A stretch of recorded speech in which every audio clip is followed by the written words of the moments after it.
I'm going to be talking about First Presbyterian Church in Jeffersonville, Indiana, which installed solar panels just 3 months ago, last October. Our church is 175 years old. Our sanctuary was first built in 1865. The newest phase is from 1987. It's a large, well-maintained downtown building with very little land around it and a congregation that's fairly well divided between liberal and conservative folks. The church is fairly traditional, but lively and active in ministry and outreach. Our green team began working in 2008 with smaller projects like instituting recycling in the church building, environmental Bible studies, electronic trash collection days, cleanups along the Ohio River, a winter farmers market, extended recycling, earth care and outdoor worship, and so on. We became Indiana's first Earth Care congregation in 2012. Our first significant effort at energy efficiency was Incandescent Eradication Day after church one Sunday in 2012. We first began discussing solar panels in 2012 also. My husband Don, who is the pastor, suggested that the session create a book of unfunded projects, a wish list of things that the church needed that had been researched and authorized by the session but didn't have funding from any source yet. This way, when people wanted to make a large one-time contribution for a particular gift to the church, we were ready to hand them the book and say, this is our wish list. He suggested that solar panels might be the first item in the book. So we contacted a local installer and had him come to make an assessment and give us a bid. Since we had no idea when it might come about, we insisted on paying him for the time he spent with us. After we received the written bid, we had him come back to meet with several of us and explain it so we could understand better the system he was proposing. This was 3 years ago, and the prices for solar were much higher than they are today. It was a 4-phase system, 25.6 kilowatts, $140,000, spread onto 5 roofs that would supply about half the church's electrical needs. It was about $5.40 a watt, which is more than twice what equivalent systems cost today. But the information got us started wrapping our minds around the project. A church member who was a plant manager for Louisville Gas and Electric, so knew well how to talk kilowatts, came to the meeting with the installer and enthusiastically embraced the solar project. He and I wrote up a proposal for the Book of Unfunded Projects, and we brought it to the church's session, and it was improved. In the months that followed, church members interested in solar donated $10,000 to help see this project happen. We were becoming aware that even if energy efficiency isn't as exciting as solar, it is the quickest and cheapest way to save power and money. We had had an audit at the church building that had included an assessment of its energy use, so the property committee had already begun insulating over and under the sanctuary, changing exit signs, and installing occupancy sensors in some of the bathrooms.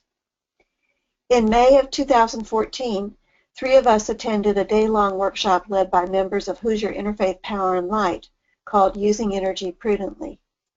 There we walked through all the major systems of worship buildings, from lighting to HVAC and appliances, and learned how to assess and change these to make them more efficient. It was so helpful that we spent the entire hour-and-a-half drive home making plans for our next steps. It was also so helpful that when, not long after, I saw a job opening posted by Hoosier Interfaith Power and Light, I decided to apply.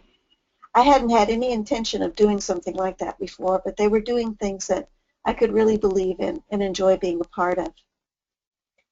At the church, we began replacing weather stripping in doors, changing out the few remaining incandescent exit signs, and raiding the online store of our electrical utility, Duke Energy, for every product available that came with a built-in rebate, including dozens of LED lights for the chandeliers and recessed cans of the sanctuary atrium and narthex.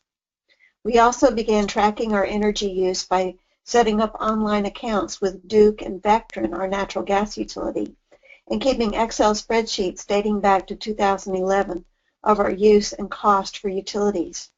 This helped us begin to see where our energy costs were going and how they were decreasing. I had the chance to be trained in EPA's portfolio manager, and we eventually transferred our data to their website for more accurate tracking. Indiana's governor is fond of calling us a coal state. It is one of the most regressive states in the country in terms of renewable energy, so there isn't much financial help to be garnered here for solar. But Hoosier IPL has been very successful in getting large solar grants for congregations in Indiana, and to date has gotten grants of up to $25,000 each for 25 congregations of all denominations and faiths throughout the state.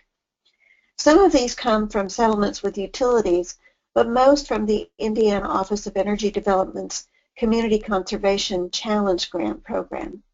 HIBL's success in grant writing is due to a robust program of agreements the congregations make to receive the grants, which include congregational contributions to make the array as large as possible, reducing energy use by 25% beyond what the panels give us, engaging the congregation to reduce energy at home, hosting using energy prudently workshops for other congregations in the local area, and a few other measures that both publicize solar and multiply its effectiveness. The only problem with the OED grants is that they tend to be announced with a very short window for preparing the grant request materials. Last February, I received a phone call from our grant manager saying that if First Pres could put the materials together in 2 weeks, we could be included in a grant that would be decided on in about 4 weeks. If we hadn't been ready with session approval, money in hand, energy reductions already underway, utility records already available, and a good team of leaders to push it through, we never would have managed it. But we assembled ourselves quickly and pulled together the necessary paperwork. It like to nearly killed us. But we got the grant, $25,000 from the OED to match our contribution of what grew to be $25,765 from church members for solar panels and energy reduction measures. We'd had to get another initial bid from a more competitive solar company for the grant application. It came to less than $4 per kilowatt, substantially lower than our original bid. But after we were awarded the grant, we had time to shop around and negotiate with 3 different bidders. At that point, our original provider from 2 years before dropped out because he knew he couldn't compete. We ended up with a bid for $2.95 per kilowatt for a nearly 13 kilowatt system that should supply about 15 or 16,000 kilowatt hours annually. And we installed our system this past fall in late October, just in time for the cloudy and short winter days. So we're still waiting to see the full impact, but we do love watching the meter to see how much the sun has given us. Our system is tied in with the grid, so the power from the panels goes first for use in the building, and whatever excess we have at any given time is sold to Duke through net metering. And of course, when we are producing less than we use, Duke is more than happy to keep selling power to us. In November, we incorporated a solar panel dedication into our worship service. We all went outside, and members stationed on the roof threw down red and yellow streamers tied to the panels so that everyone could, by proxy, lay hands on the panels and bless them. We sang This Little Light of Mine, of course, and 2 TV stations showed up to report on us. 3 days later, we held a solar forum, bringing in an expert from Bloomington to explain how solar panels can work and how they can be funded by individuals and congregations. Members of several different churches in the area came to the forum and asked a lot of questions, as well as a large part of the congregation. As a result, there are people already asking about when we will begin the next stage of the project with more solar panels, and others saying they would like to get solar at home. I do have to say the year was exhausting, getting from proposal to reality, and we still have a lot of work ahead of us to fulfill other terms of the grant. But we're very excited about the solar panels and what they will mean, both for reducing the energy costs in the budget and for reducing our church's carbon footprint. We're very grateful to the Indiana Office of Energy Development and to Hoosier Interfaith Power and Light for helping motivate and getting these panels. And we would encourage everyone who thinks that they might possibly look into getting solar panels to take the preliminary steps we did to begin to prepare. Get session approval, devise a mechanism for seeking donations, such as our book of unfunded projects, get a bid or two from installers, and enhance the panel's effectiveness by starting on energy efficiency projects.